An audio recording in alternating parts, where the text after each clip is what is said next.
ഈ ജാഥ ഇവിടെ അവസാനിക്കുമ്പോൾ അവരുടെ കണ്ണീരൊപ്പാനുള്ള തീക്ഷ്ണമായ പ്രയത്നത്തിന് ഐക്യ ജനാധിപത്യ മുന്നണി തുടക്കം കുറിക്കുമെന്നുള്ള പ്രഖ്യാപനത്തോടു കൂടിയാണ് ഈ ജാഥ അവസാനിക്കുന്നത്. ഈ സംഘടനകൾ മാറ്റുക തന്നെ ചെയ്യും. ഭീതിയാണ് ഭീതി. ഞങ്ങൾ ബത്തേരിയിൽ ചെന്നപ്പോൾ 5 കടുവകൾ ഇറങ്ങിയിരിക്കുന്നു. എങ്ങനെയാണ് കുഞ്ഞുങ്ങളെ സ്കൂളിൽ വിടുന്നത്? പശുവിന് പുല്ല് പറിക്കാൻ പോകാൻ പറ്റില്ല, പേടിയാണ്. കൃഷി സ്ഥലത്ത് ഇറങ്ങാൻ പറ്റില്ല, ആശുപത്രിയിൽ പോകാൻ പറ്റില്ല.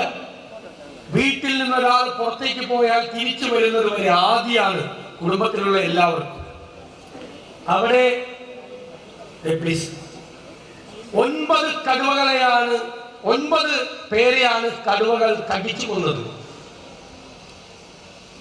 ആറളത്ത് 17 പേരെ ആന ചവിട്ടിക്കൊന്നു. ഇതിങ്ങനെ നടക്കിയാണ് കേരളം മുഴുവൻ.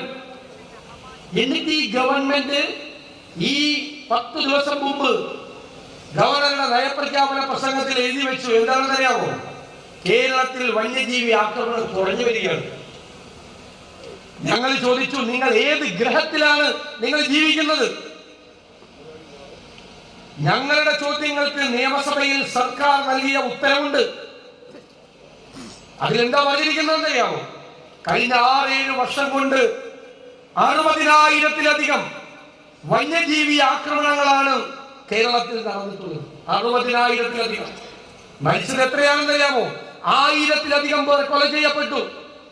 8,000-ഓളം പേർ ഗുരുതരമായ പരിക്കുകൾ പറ്റി കിടക്കുന്നു. കോടിക്കണക്കിന് രൂപയുടെ കൃഷിനാശം.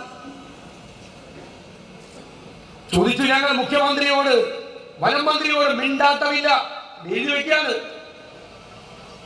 കൃഷി മുഴുവൻ നശിച്ചു.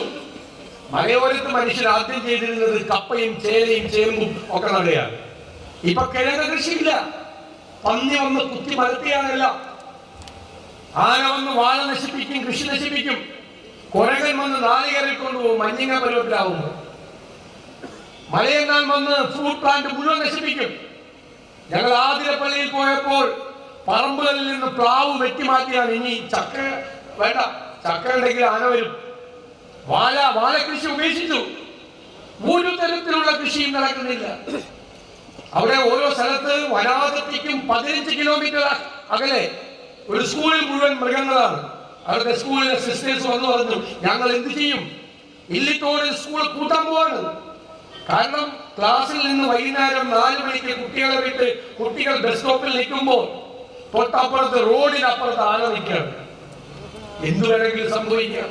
ഈ ഭീതിയാണ്. ഇതിലൊരു നടപടി വേണ്ടേ? ഇതിലൊരു പരിഹാരം വേണ്ടേ?